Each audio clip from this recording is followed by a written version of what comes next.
Dear learners and viewers, I welcome you all to today's program. This program has especially been designed for the students of our MBA program, Commonwealth Executive MBA program. I am pretty sure that today's program will help a lot the students of BBA program and also the students who are taking the courses International Marketing. Today we will cover a number of agenda: balance of payments, protectionism, protection logic and illogic, trade barriers. Dear viewers, may I request you to bring a piece of paper and a pencil just to take some important notes during the session. I believe these notes might help you a lot in understanding the topics I am discussing today later. Dear learners, let us start with the first agenda. What is balance of payment? Balance of payment can be defined as the accounting system that records a nation's international financial transaction for a specific period of time. Balance of payment truly reflects a country's international economic position for a given year. Normally, balance of payment is prepared for 1 year. Balance of payment is called the index of a country's international position.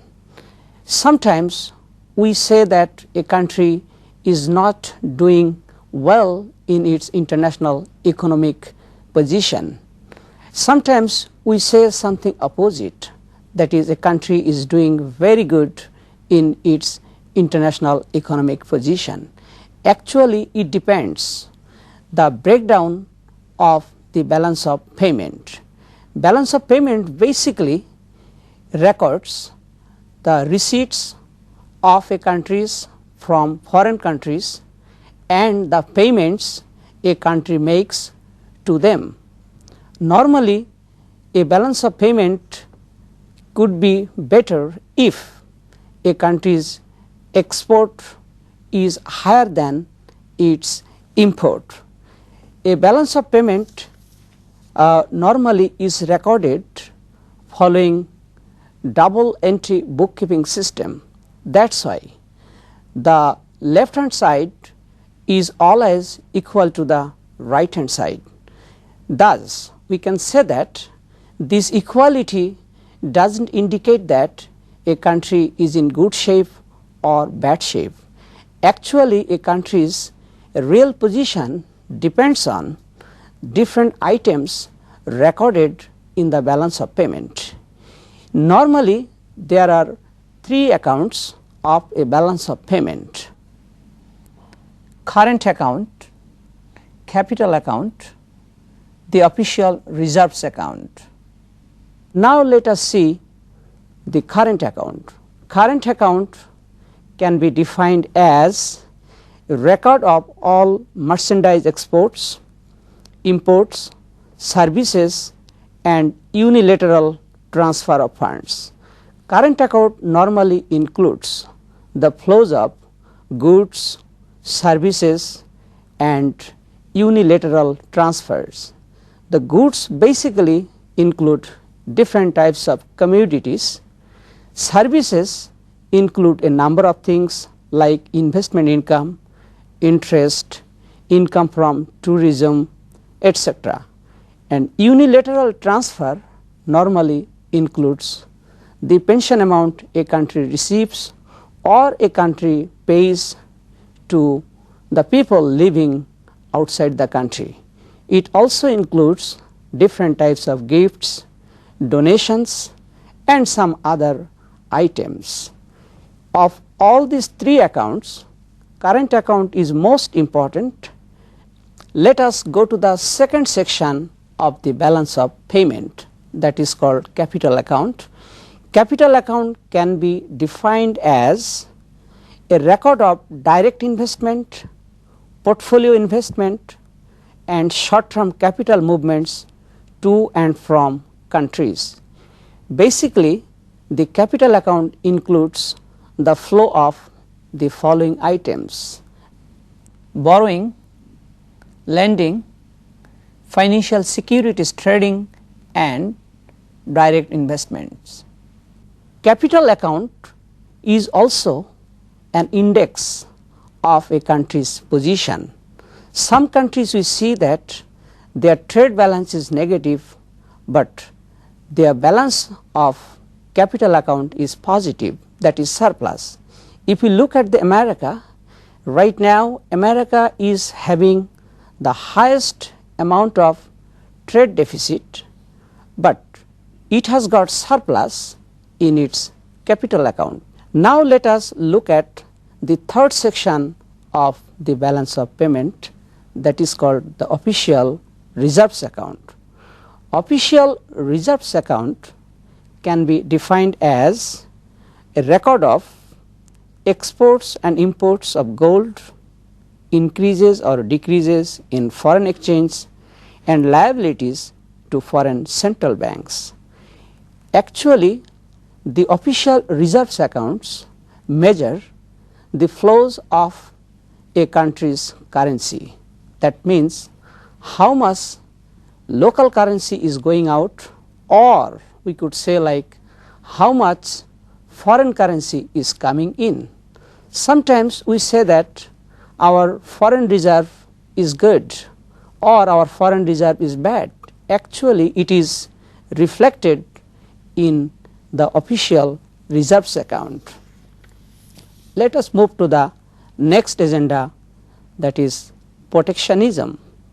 First we see what is the definition of protectionism. Protectionism refers to the act of putting trade barriers in place in order to protect a country's market from the intrusion of foreign companies. Nowadays we see that a number of countries are putting different types of restrictions on foreign trade. On the contrary, some countries we see very much open to international trade, and they are imposing very few restrictions on international trade.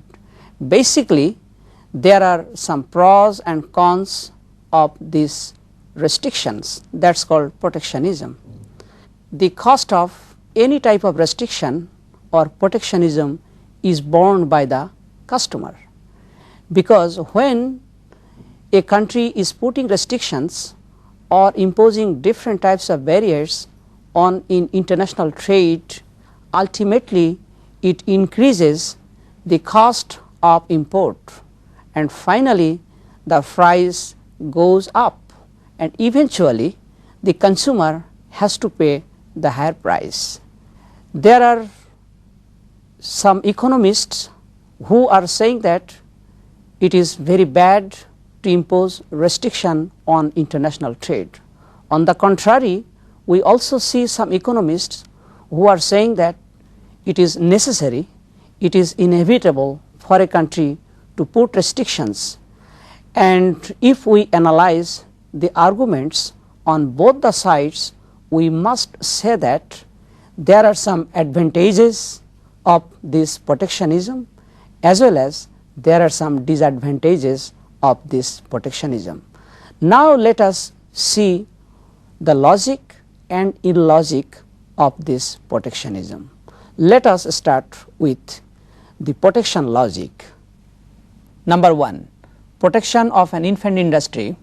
Number 2, industrialization of a low wage nation. Number 3, national defense. Number 4, protection of the home market. Number 5, need to keep money at home. Number 6, encouragement of capital accumulation. Number 7, maintenance of a standard of living and real wages. Number 8, conservation of natural resources. Number 9, maintenance of employment and reduction of unemployment. Number 10, increase of business size. Number 11, retaliation and bargaining.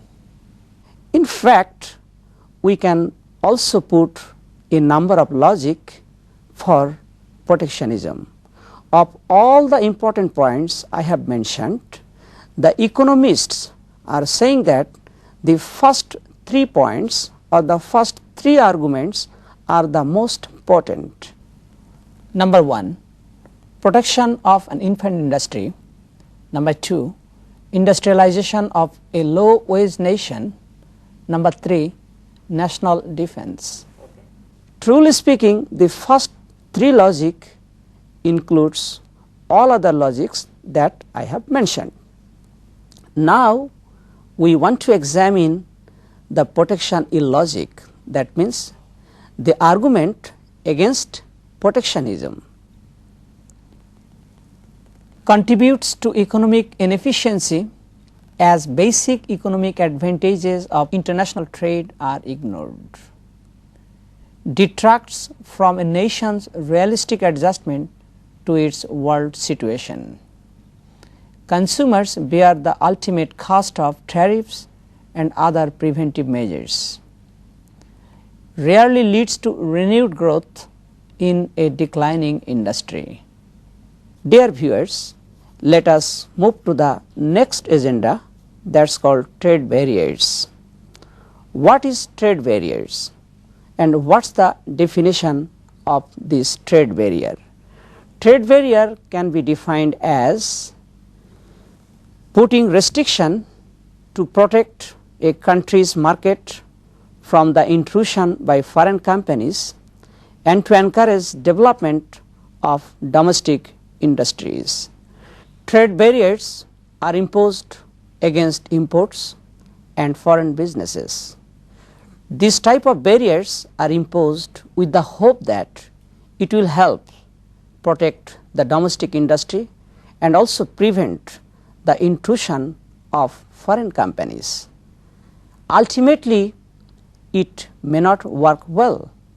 The inspiration of trade barrier might be economic and political. Normally, these trade barriers are imposed for economic reason, but in the world we see there are lots of examples where trade barriers are imposed for political reasons. Just if we look at some of the trade barriers like trade restrictions on Iran, trade restrictions on Cuba, it was imposed normally for political reasons, but these trade barriers are imposed with the encouragement of the local industry, because when a government imposes these sorts of restrictions on the imports, the local companies get the ultimate benefit of it. There are different types of trade barriers available on earth. Now we will be discussing some of the important types of trade barriers. Tariffs, quotas, boycotts, monetary barriers, standards, anti-dumping. Let us see the tariff. A tariff can be defined as a tax imposed by government on goods entering at its border.